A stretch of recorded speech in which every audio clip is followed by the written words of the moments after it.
barke borom Tuubaa auzu billahi min asheytaani yàlla nu yàlla fi waleeg nasraani auzu billahi min asheytaani yàlla nu yàlla fi waleeg nasraani nasraani ñu ñi dëkk yàq pas-pas di mbel yi wax bëgg fa musuñ bés nan xam ne ngaa ximbootu nag ca déeg ba du tee nag naan si baxu sa dex ba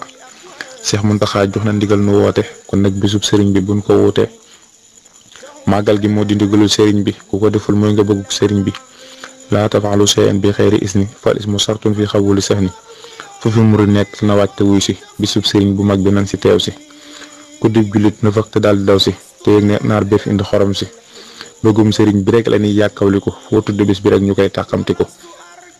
moo raw suñu sukkar ba dàq sax lem ku ma sudut moom nanga ko buusu naan cam bisub sëriñ bi moonu tee nasaraanu budul ko nag moom ñu ngi jëm niiraanu bisub sëriñ bee tax ñu am liberté budul ko nag bésam bi kay ndaw joote bisub sëriñ bee tax ñu am ay xéewal jaaraama Bamba mbër ma jaaroon jéewal bisub sëriñ bee tax ñu taxoog teraanga ku màggalul bisam bi ak yaraanga bisam bi moo tax ñu taxoog teraanga ku màggalul bisam bi am yaraanga dundal bisam bi day seral suñuy cër te day waral nga am sa bopp ak cër ku weddi lii na yërëjë saw sakoor nga laal di xam ne Cheikh Bamba mooy góor bayit wa Cheikh Moussa Ka weex saway wax man teeru naa leen fàttali bayit wa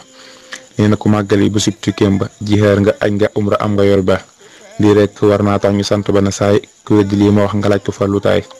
naa far taxawlu bisu njaag duy caxaan ku màggalu bisam bi jar ngaa reetaan